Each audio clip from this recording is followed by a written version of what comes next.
Sir, Chairperson IIC Assam Downtown University, members of IIC and our esteemed participants. I, Dr. Nitusmita Bhattacharya, IIC Coordinator, Assam Downtown University, extend a warm welcome to everyone present here with us today. We are highly honored to have Ms. Nidhi Bhatia Mehta as our esteemed speaker for the session today. The institution's Innovation Council of Assam Downtown University has taken the noble initiative of spreading awareness on the importance of innovation and research amongst the young minds. In the contemporary times, in a country like India, where unemployment has been acting as a major hindrance to growth and prosperity, it is immensely important for the youth to switch their roles from being job seekers to job creators. Innovation, research, and entrepreneurship have become the most indispensable areas for the future generation. The youth must prepare themselves to take a deep plunge into this vast arena of experiment and innovation. Keeping this view in mind, the institution's Innovation Council of India, Assam Downtown University organizes a two-day virtual workshop on prototype, process design, and development. We are honored to have Ms. Nidhi Bhatia Mehta, business coach, entrepreneur, and startup mentor as our resource person for the two-day workshop. I would like to give a short introduction to our esteemed speaker today, our esteemed resource person. Ms. Mehta is a Silicon Valley serial entrepreneur, public speaker, entrepreneurship trainer, business coach, podcaster, mentor, and an adventure sports enthusiast and a travel enthusiast. She is the founder of Steps USA, bollybeads.com, Health, Fitness and Wellness Space USA, Needy Bee, Commerce and Entailing Brand India, Self Achievers EdTech. She has successfully built companies in the product and service sector and sold them. An MBA graduate, she comes with an entrepreneurial experience of 20 years and 2 years of work experience with McKinsey and Company. Ms. Mehta received the Distinguished Women's Economic Forum Award on her contribution in the field of corporate wellness and well-being, transforming leadership, Women Innovator Global Summit 2021 awardee for women empowerment and Niti Aayog's Top 100 Women Transforming India.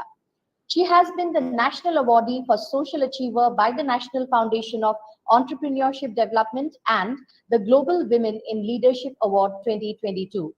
She is a TEDx speaker on entrepreneurship and speaks and guides on converting a passion into a viable business and the importance of entrepreneurship in a woman's life.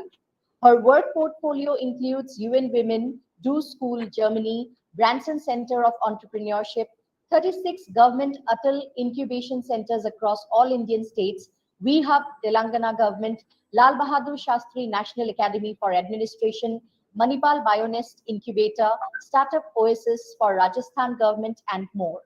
Besides being an innovation enthusiast, Ms. Mehta is a published author, yoga practitioner, and a mentor, educator, and evangelist for refugee entrepreneurship and women entrepreneurship. With this, I would like to welcome ma'am once again and hand over the session to her. Thank you so much, Nitusmita, for such a generous introduction. I want to just say a very warm welcome to each one of you who has spared this time to be a part of this session today. I'm extremely passionate about entrepreneurship, and if you paid attention to my bio, you probably would have seen that in 20 years, my life has pretty much been about starting businesses in different parts of the world, bringing them to a financially viable state, and finally selling them off so I move to the next venture in my life. So I'm truly an entrepreneur because I love to innovate, I love to play with ideas, I love to create, and I like to see them become profitable. And fortunately for me, every single startup of mine has been profit generating, and I have been able to sell them and spin them off. So I want to today share with you some very deep insights into how to even validate any idea that you have and to ensure that you are poised for success when you launch that idea or the product or the service, whatever it is. So, very strong element. The first thing that we all start with is generation of an idea. An idea comes to our mind. How does an idea come to our mind? It comes to our mind because we see something that we feel is just a moment. Yeah. Can you see? Yeah. So an idea comes to our mind because we see certain inadequacies around us. We feel that something is missing, and we have an idea that can help us to plug that missing piece in the puzzle. And that's what helps us to really create that idea. And sorry, I don't think my sharing is happening. Yeah. To create that idea and take it into the next level where we can make the product or the service come alive into its being. Now, before we launch anything, one of the most important things that we have to do is ensure that our idea is commensurated in a very structured way, that it sees the light of success. So, how does that happen? Once the idea comes, we start to write it down, we create a business plan, we create a business strategy around it, but then we need to test that idea. We need to test if our idea is right for the market, if the product will be accepted by the consumers and they will actually find usage for it.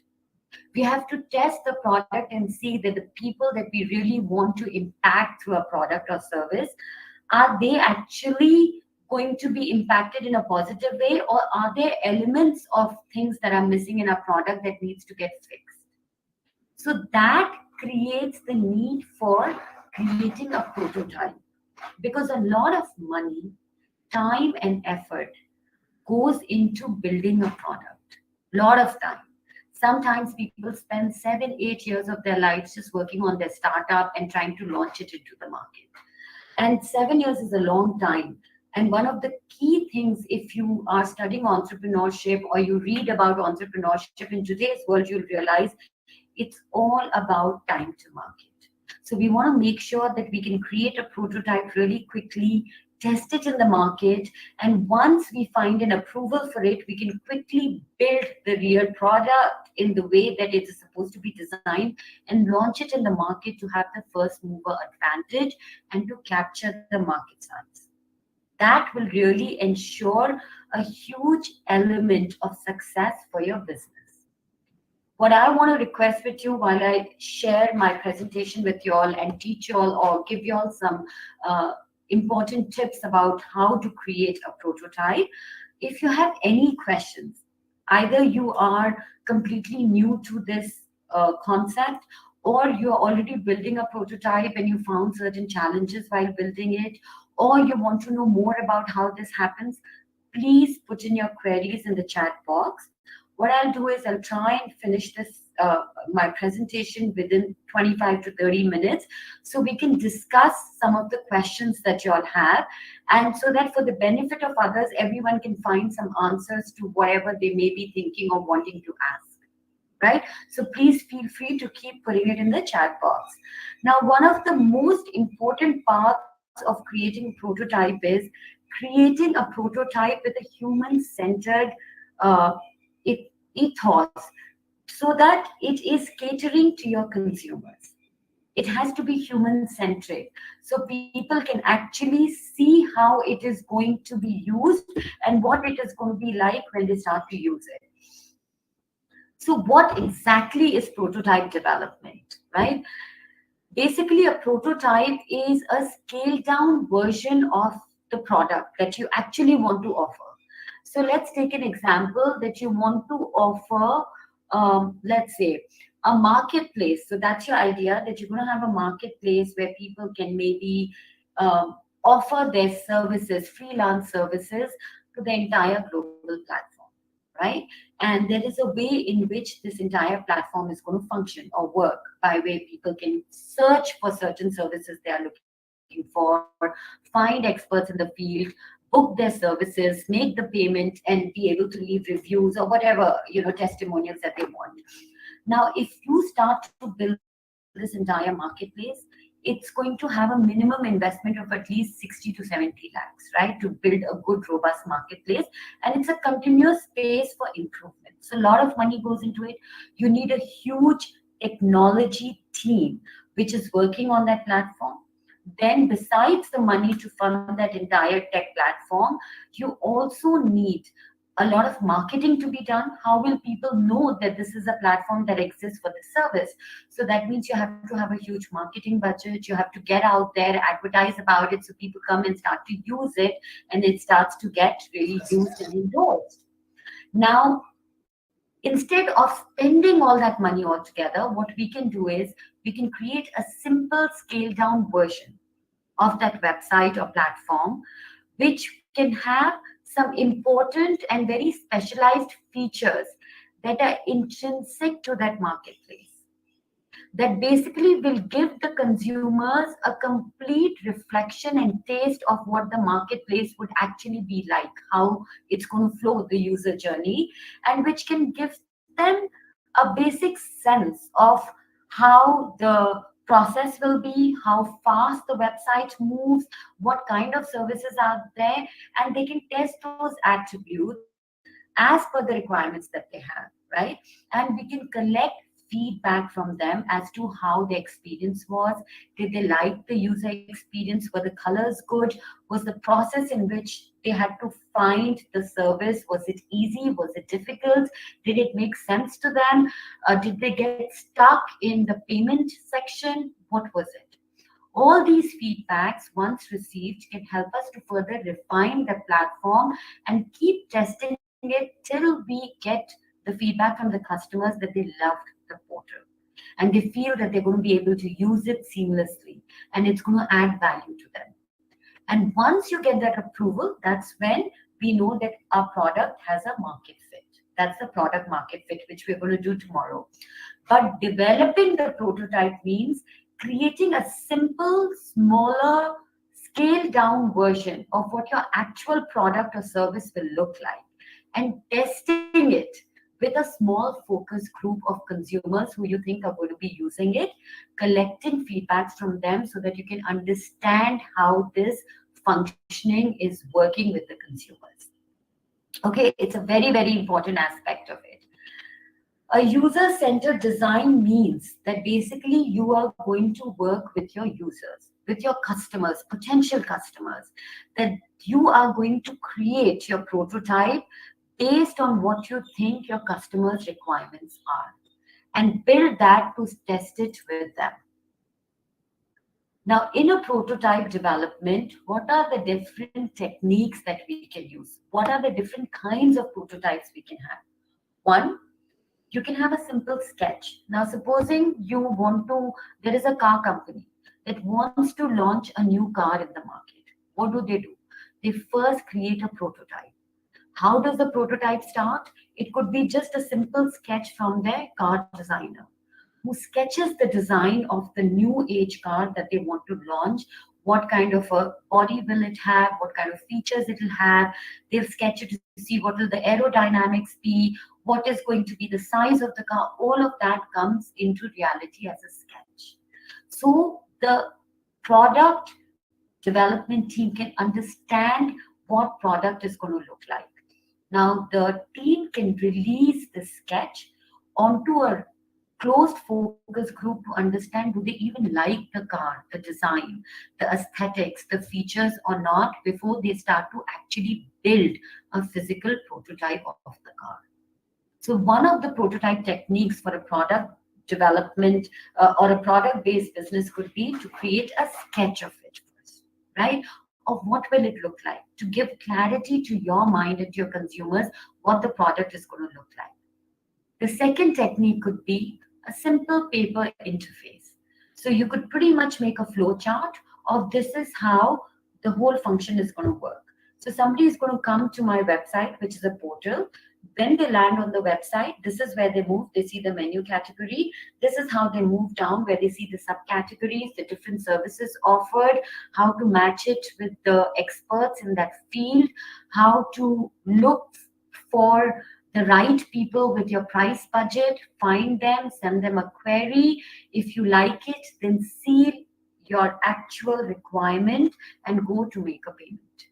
So entire flow chart of the process could be created on a piece of paper that helps you to understand what the user journey is going to be. How is that product or service going to flow one after the other in terms of a process? Or almost like creating a sitemap for a website. That these are the different elements that the website is going to have, and this is how it's going to move along from one to the other. So creating a wireframe, that could be a paper interface. Some startups, they need to create storyboards. Now, if their entire business or product or service is based upon storytelling to sell their product, right? Then they need to create storyboarding. Now, this could be for something which is very content driven or an experiential company, say somebody who is working in the domain of travel and experiences. They could actually use storyboards to tell the people and their focus group about the user experience, that how their entire travel journey can be different from the others that are offered out there in the market by using their product or service. So basically, this entire storyboarding journey will focus towards how we are going to provide solution to the customer's problems or amazing experiences and customer delight for our consumers. The third technique of prototype development, or the fourth one, could be role playing. Role playing is understanding how the users will feel and react to the product when they use it for the first time. So, understanding through a focus group of consumers or your in-house employees to understand how will they use the product, what will their reaction be to it. So say something like, take an example of a perfumery, right? They might test it on a very close group of focus group of employees as well as consumers to see that how do they first, the users, respond to the smell of the perfume. Do they find it too strong? Do they find it too light? Are they delighted by it? Is it perfect? What is it? How do they like the packaging? Do they find it exciting, beautiful, absolutely like wow experience? Or is it like, I don't like the packaging so much. It's a very run of the mill, so I'm not really going to use it. It doesn't excite me. So basically, the whole idea is role playing to understand how the users will feel and react to the product when they use it for the first time or when they see it for the first time. The next technique could be physical models. Now, these are usually very, very much prevalent and used in the scenario where you are in a product-based business, where you have to create a product prototype. So in that case, what we do is we create a low cost, again, like I said, a simplified version of the actual product. We create a physical prototype for it. So say, for example, that you want to, again, create a prototype for the car. Your first prototype version could be not the entire car with the chassis and with the colors and with the paint and the dashboard and all of that, but it actually could be a very stripped down version of the actual product that you will finally release into the market. It will have the entire, the size would be there, the basic structure would be there, but it may not have the dashboard. It may just give you an idea of what will the product look like. So it's basically bringing a physical model into form and shape to understand this is what it will look like, and then using it to test the model. So you could actually have certain features of the car embedded in the prototype, which are very intrinsic and important to the product, and test those in the prototype. And that can help you to understand whether this function will really work and be accepted by the market or it needs more work. And lastly, a lot of the startups use user-driven prototype. So instead of creating a prototype themselves and through their team, what they do is they ask the users to create a sense of a prototype themselves. and then they try to study it and incorporate it, right? So this helps them to better understand their customers' needs. Now, a simple example of a user-driven prototype, or where you want the consumers to create something, is again taking the example of a fragrance industry, perfumery. A lot, if you go to places like Dubai, and I'm sure it happens in India too, I don't land up going to the malls too much, but in the West, a lot of the brands, what they do is they have these fragrance essential oils that are kept, and they have this concept that says create your own perfume. So they allow the consumers to test different fragrances on their body, on their hand, and to see how it reacts with their own body structure, body heat, body odor, all of that. And then use that essential oil to further create a perfume. So what happens is, if they take a focus group of a lot of consumers who come and they create their own perfumery and they say, I like this fragrance, it gives the company a deep insight into, okay, out of 100, 80 people chose jasmine as their favorite essential oil or something that they loved on their body. So should we now use jasmine as a tried and tested fragrance oil to create our final product, which we will launch in the market with all the fun, fair marketing budget and going global, so that the money that we spent in going to the market is well justified, and we know that there are buyers for this smell, for this fragrance. So basically, this is called the user-driven prototype, where the users are creating the prototype for you. Am I clear? Okay, if you have any questions, please put it on the chat box. Or if there's something that you haven't understood, please write it down so I can go through it again later. So one of the things prototype designers or founders must always keep in mind is that every prototype or product or service that you design, you must keep your end user in mind. Because ultimately, they are going to be your buyers. They are going to be the ones using the product and who are going to be paying you for it. Only then, if you come from their shoes, or what they require to solve their problem, or what they require to make their life more convenient, can you truly create very innovative and successful solutions with your startup. Now, some of you struggle with deciding which prototype technique is more suitable for your startup, right? So how do you know which technique would be the best for your startup? Now, these are some of the elements that can help you decide that. The first one is understand what your product or service is all about. What kind of product or industry do you belong to?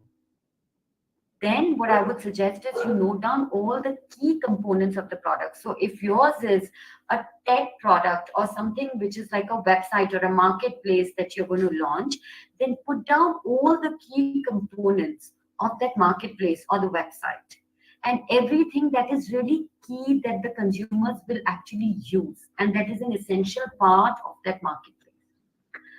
Decide how that product or service can be used. And how will it benefit the customers?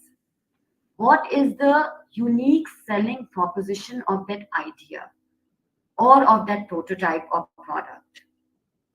And understand your customers before designing the product. And understanding the customers comes from creating a customer persona. Now, customer persona creation is a separate exercise on its own. And it takes a lot of time, brainstorming, effort to really come down to understanding exactly who is going to buy the product. But it's because once you have determined who your customers are going to be, then all your marketing strategies, how you're going to design your product, what is it that your customers are looking for, all of that becomes so much more easier and so much more valuable because you understand your customer. Right? So please understand your customer before you create your prototype, because ultimately these customers have to validate that prototype, and then choose what prototype from all the techniques that I explained to you, which will suit best for your product, and then start building on that. Keep a timeline for yourself, that I must be able to build my product prototype in 3 months or 4 months, depending on what it is, and stick to your timeline so that you can quickly test it and do whatever revisions or whatever modifications that need to be done, so you can be actually quick in your launch time to the market. I will also give you the statistics that when we are doing, and why this is why product prototype is so important. Because a lot of times when we create the product prototype and when we are building it, we understand a lot of things about that product or service. Sometimes we realize that, my God, it's too much effort for too little. So we abandon it.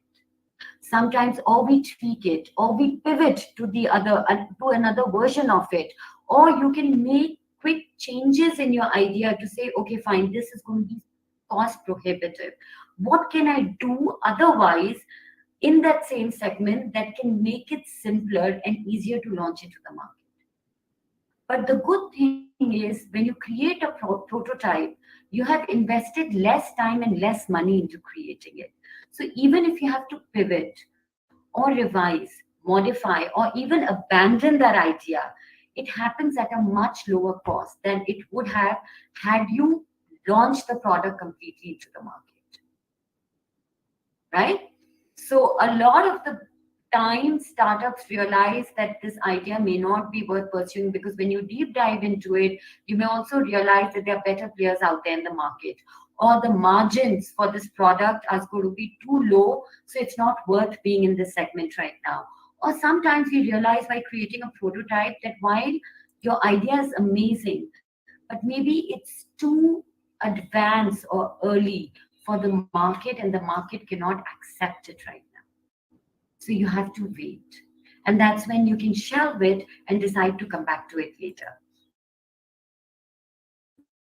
So it's a very, very important your launch and of your startup access. Ask the right design. Who is my end user? Who will be actually using the product? So again, the customer persona comes into the play here. How exactly will they use it? So if they're using a perfume, are they going to use it all day? Are they going to use it only for the evening? Are they only going to use it for the daytime? Is it a work perfume? Is it a casual perfume? Is it an evening perfume? What is it? How will it be used? What will it be used for? And does it actually solve a problem? Or is it just another product addition into the market? Very, very important question to ask. Most of the times, it's important that we are solving an inadequacy that exists in the market, or we are solving a problem that is there evidentially existent in the society. And when we can solve that problem, there will be takers for it. But if you are going to launch just another product of something that is actually existing, then you're opening yourself to very strong competition with people who are already established in the market. And two, you don't have a very strong USP that will make you stand out from the rest for people to really take notice of you. So the journey becomes that much more harder. So it's very, very important to understand what problem is your idea going to solve.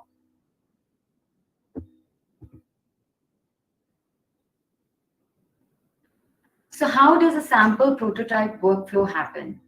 You have a phase one, which is your alpha phase.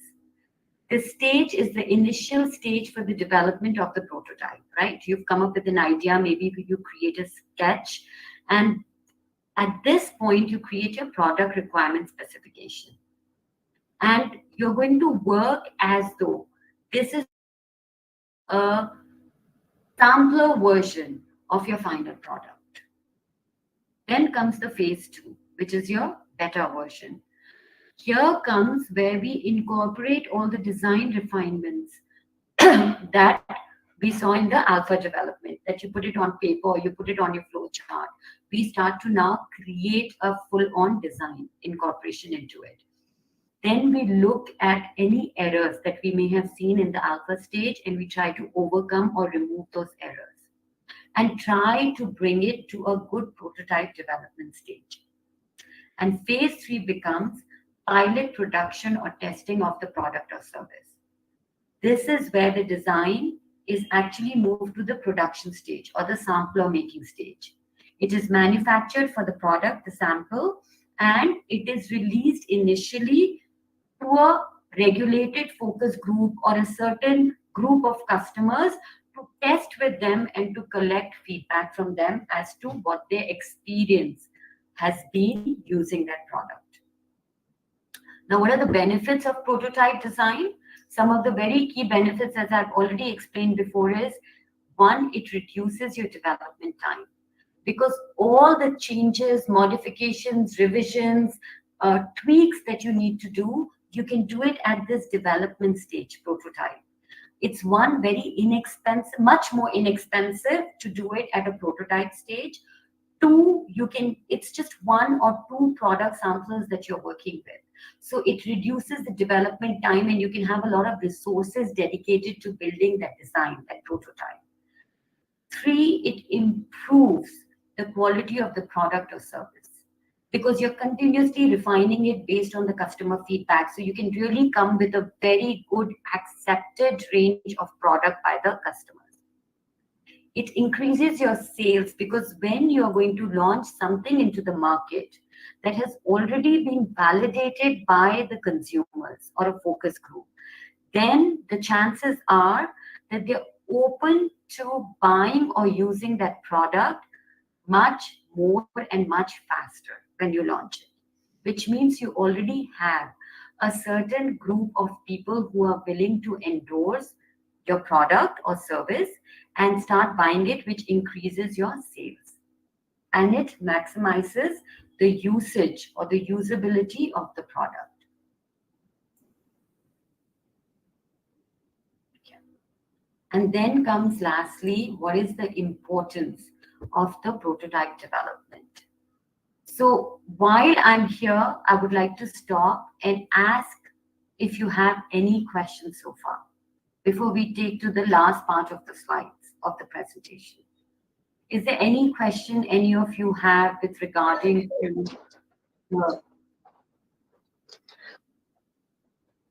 Dear participants, we request you to come up with your queries if you have any. You can also write down your questions and queries in the chat box and ma'am will go through the questions at the end of the session. Yeah. But if you are already in this domain where you are thinking of an idea and you want to bring that idea into reality or bring it into shape, then this is a very, very important session for you to ponder upon. Because this is really about how are you going to create that prototype design for your product or service, which will ultimately lead to product validation. So right now, if you have anything that's going on in your mind as to how am I going to create a prototype for this idea, or how will it be, how long will it take, how is it going to be in terms of getting a team or resources together, ask now. And I'll be very happy to engage with you and to share with you what are the things you can do. But if you don't have any questions because you don't have an idea as yet and you're just out here out of curiosity, then that's fine, I can move on. Hi, Nidhi. Yes, Garbi. Hi, it is Karabi here. So I'm from AIC Selco Foundation. We are an incubation center. I'm working as a program manager, technology innovation sector. Mm-hmm. So in our incubation center, we basically have grassroots innovators. Yeah. And they are situated in rural pockets of Northeast India. So Sure. what we are doing is that we are providing them a hand-holding support from developing the prototype to the final commercialization of the product. Now, in some cases, what problem we have is that some of the innovators already developed the prototype or they are in the product scale-up stage. without Sure. studying their customer segment. Mm-hmm. Now, in some cases, we are facing problems that our incubators who are in the prototype stage, now the prototype already cost about 50,000 to 1 lakh in the Mm. first prototype. Now there is 3-4 testing that we have to do. But they have already developed that prototype without doing that customer screening. That is the idea screening, idea generation and the idea screening stage, actually, the initial stage. Yeah. Yeah, so now we are facing this problem that the customer segment is very concise. It's a very small customer segment. And now this is going to hamper that future scale up process. So what sort of planning we should do for those sort of innovators actually who are planning to scale up or commercialize their product in future? So, thank you so much for asking this question, Kalpi, because a lot of startups, sometimes because they're not aware or they've not been mentored or, advised, they straight away jump into creating, the product and saying, okay, because you're so excited about your idea that you want to start. I think if they've come under your incubation and you realize that they've not studied their customer segment and customer persona very well, and they've just designed a product which may not have acceptance into the market, then I would highly suggest that you take them back and you have them. Firstly, the first thing, even before like going back and trying to create another prototype, is have them stop there and actually have a clear-cut vision and clarity of their customer persona. Because even moving forward, the entire go-to-market strategy will depend upon the customer persona that they have designed or they developed. And this is customer acquisition, about creating strategies, how you're going to advertise, where are you going to find your customers to even reach out to them. So customer persona, I put on a very high priority in terms of when we are building a startup and trying to scale it for success. And in that customer persona, they could have different elements. So they could have like a B2C customer persona, a B2B customer persona. They could have what an international customer persona, that if I'm going to export these products, what does my customer look like who's going to buy it? Right? And have them do this exercise. Once they do this exercise, they may realize that, okay, a few of the customers, yes, would get catered to this prototype or this product that they have designed, but maybe some parts of it will just not get satisfied through their product. So they need to make changes in the product. They need to up it. They need to tweak it. They need to add certain more elements to that product to make it more accepted to a wider audience that they've created in the customer persona. But that has to be done, because there's no point building a product and not having takers for it. Why do any of us come into business? Why do the simple principle of running a business is to make profit and to have an impact? Now, what you do with that profit is up to you. You can choose to say, look, I'm going to donate my entire profit to help others. That's fine. You may say that, I don't want to keep the money to myself. I'm here to make impact. That's okay. But the basic principle of running a business is to make profit, not to make a loss. And to make a profit, you have to be able to sell. And to be able to sell, you have to have consumers who are ready to buy the product. And when will they buy the product? When they feel the need for it, or they feel a desire to buy it because it satisfies some element of what they are looking for in a product or service. And if it's not there, if it's not matched, if the product market fit is not there, then you have a much higher, I should say, probability to not succeed, or to succeed very slowly, or to like just chug along, which doesn't work in today's day and age, because somebody else is going to come who's done their homework well, who understands their customer better than you, builds a product which is more robust than yours, and will take the lunch away. So my request would be to have each one of your startups do their customer persona before they do anything else. And Yeah, thanks for that. I'll look into that one. And just last question. I hope everyone Yeah, is yeah, waiting for please your go next ahead. step. Sorry. So the last question is that this customer segment study, it will go till which phase should it go? Should it till the product development, the, till the prototype and field testing development stage, or it should go more further? Because till that stage, till the product development stage, there will be a lot of iteration going on because there will be a lot of Yes. input from all the side. So will it be going till that part and it will be the same Side when customer you're segment building that we have?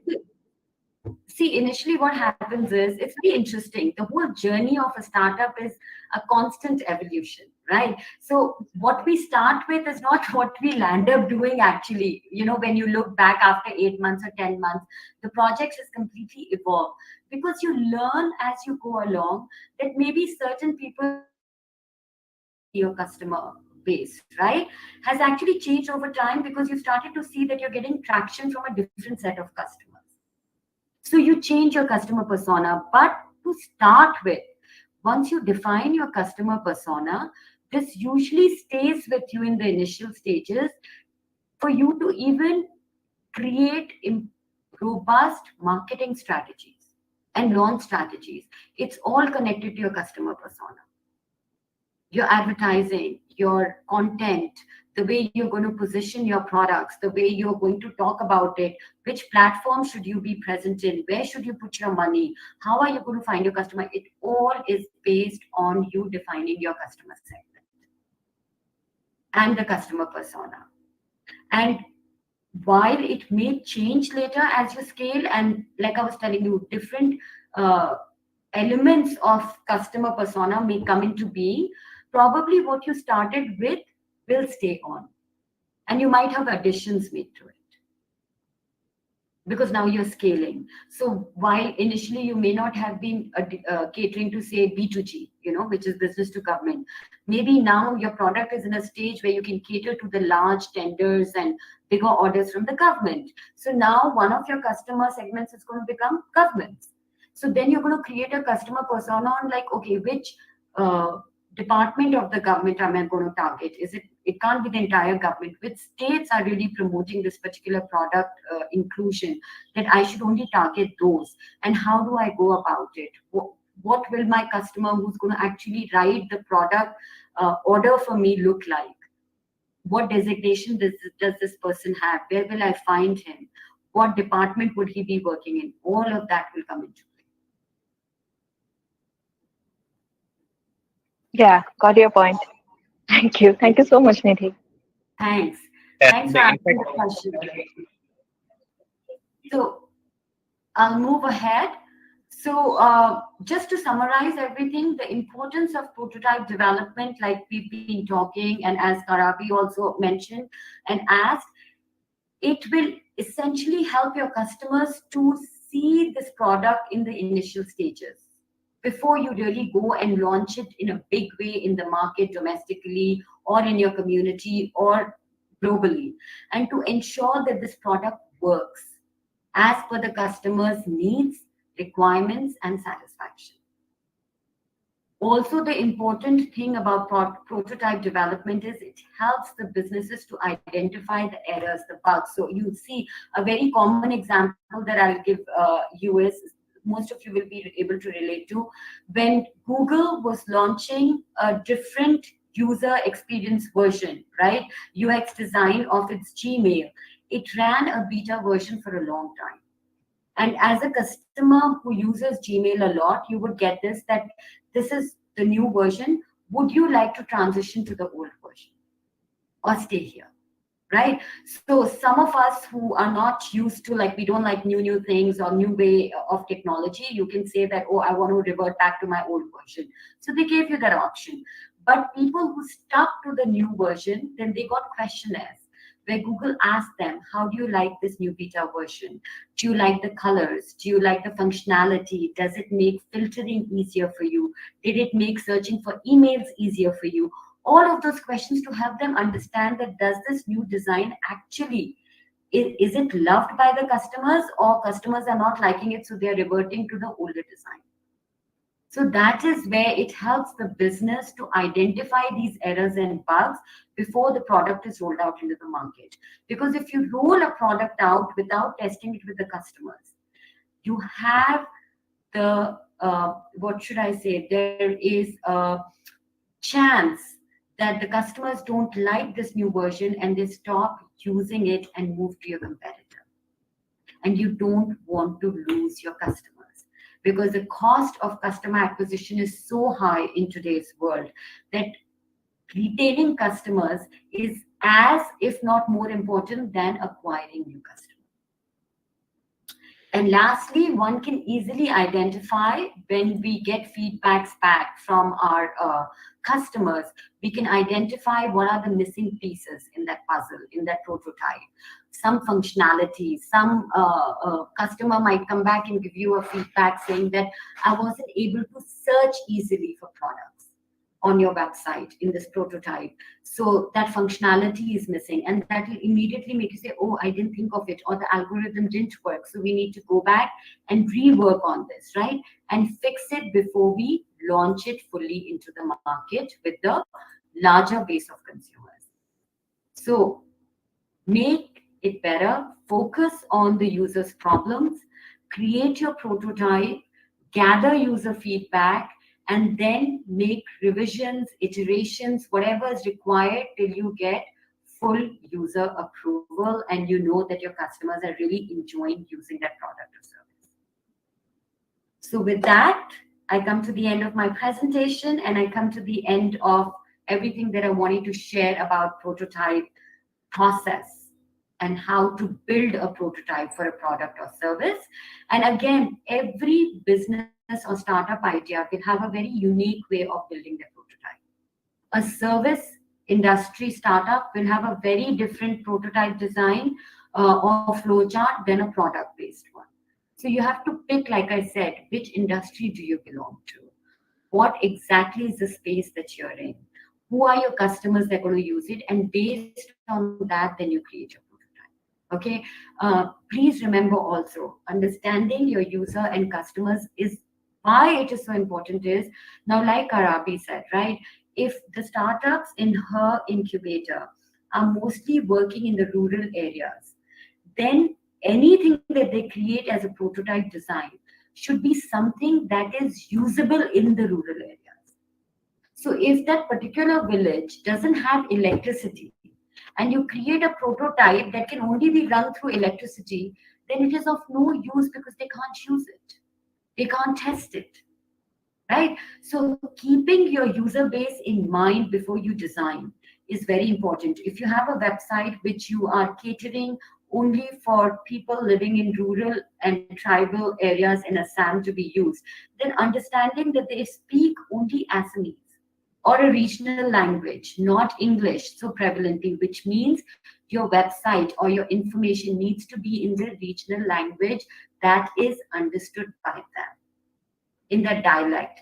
Only then will they endorse it and use it. Otherwise, there's no point making it. If you don't understand your user and your consumer and you don't cater to the requirements, you're failing in your endeavor to really solve your customers' problems. Okay, I'm open to any questions that you may have. Else, Hi, this is Gautam. I'm talking on behalf of I'm talking on behalf of AIC Silco Foundation. I'm a colleague of Corby. So yeah, I would agree on most of the parts wherein you have been emphasizing on the business part as well as the customer acquisition thing. Yes, I would really agree on that thing. The only question which I have as of now from my end to you is that what will you consider, or what will be your benchmark in terms of, suppose for example, if I'm an innovator, or if I am a product developer, to build the prototype and the prototype to be launched in the market as per the customers or the end users requirement, what should be the minimum duration that I should be taking for the prototype development? Number one. Second one is, once the prototype is developed, what should be my the minimum time that I should be taking in for understanding the customer segment. Second, that is a second thing. Third is that is my study or is my assessment for the end users going to take long? If yes, till what time actually? So that is one of the question which I have. Uh, yeah, I have one more question actually. So suppose, for example, if the prototype has been developed and it has been launched in the market based on the research which I have done, the end users are or the customers, they are liking the product because it was built based on the customer's feedback. Now again, I have come across a different segment of end user or customer segment wherein they are looking for a different sort of product, same design but a different variant. So again, do I have to go ahead with the complete study again from the right from the beginning, or is it something that I need to do some kind of tweaking or something in the middle, something? So what do you suggest in that part? Okay. So I hope I remember all the questions. Otherwise, I might have to ask you to repeat, but I'll try my best. So the first is, what's the duration, right, for this whole prototype design? It really depends on product or service. See, when it is a services segment, it's a lot easier and the duration is much shorter because there is no physical development of a prototype per se, right? But when we are talking about, say, I want to create an app which I want to launch or a website because it's something which is more tech laden or tech enabled, or I'm creating a physical product which is like, say, a drone or uh, like a cream or whatever it is, it takes longer. Now, how long it takes, again, very specifically depends upon the complexity of the product that you're launching. While, say, something which is like an FMCG product, which you need to test, and of course, that has a longer duration because you need to get a lot of licenses, you get a lot of approvals for lab testing, then you need to test it on your customers, then you may realize I need to change certain elements again, which means again it needs to get approvals from lab testing. So it goes on and on and on. But once you get the formula right, then it's just about changing different fragrances to position it as a different innovative product, right? So then it becomes a lot easier. Typically, what I have seen from my experience with so many startups that I've mentored or worked with, and I kind of coach, anything between 3 months to 9 months is what it takes in building the prototype, testing it, launching it, and then and also the kind of resources you can put in to build it. So initially, that's what I say. Instead of getting caught up in, I want to just launch my product and be, because startups get very enthused and excited. They just want to take that hard way of doing structured step-by-step analysis before you launch, because they feel somebody else might launch before me. But this is important, and if you can dedicate a lot of your time and energy into it, you can shorten the duration of your entire product market fit cycle. And that is simply on the amount of time and engagement you can create for it. Now, two, once you have launched, say, a prototype and you've created your customer, and all this can happen in parallel. So while one of your teams is building the prototype, there could be a certain team or one person who's building on the focus group, right? Of who are the people against whom I'm going to test this product and collect the feedback from. And that will actually get derived from your customer persona.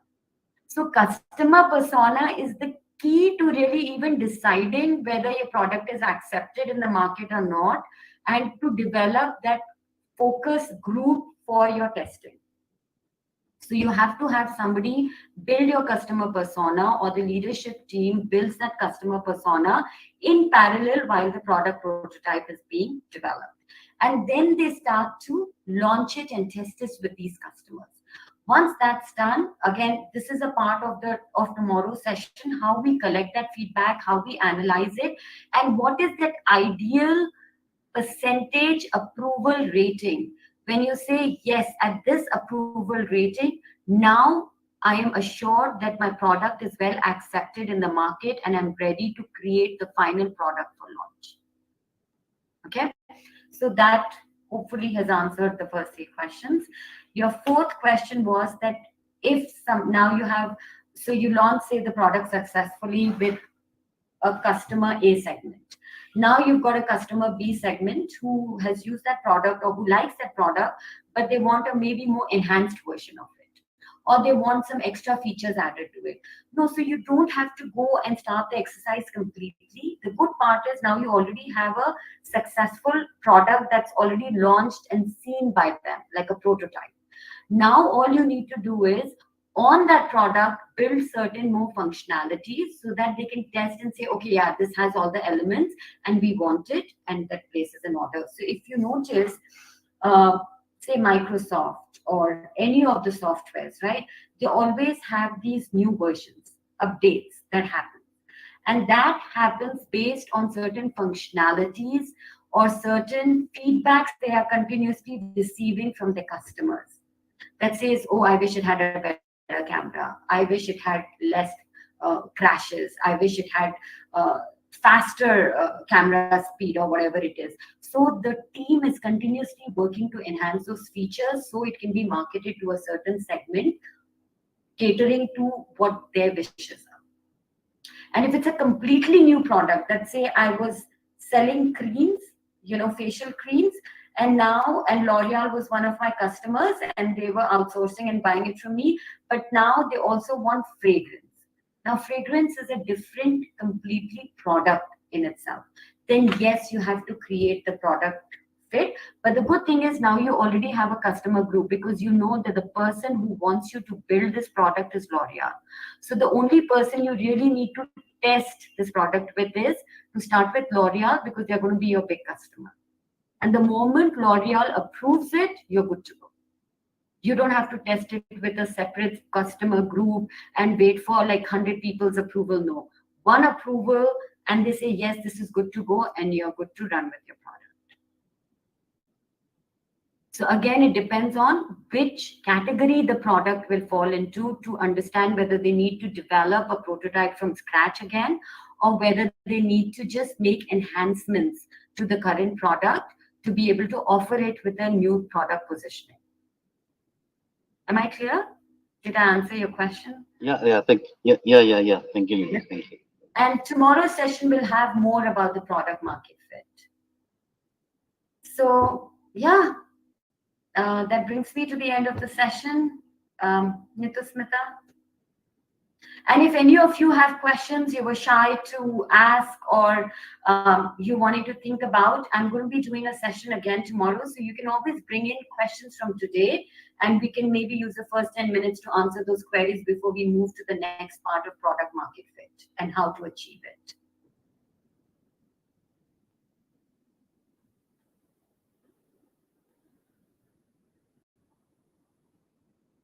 Pranjal, you're on mute in case you're speaking to us here. Or... So is it coming now? Yeah.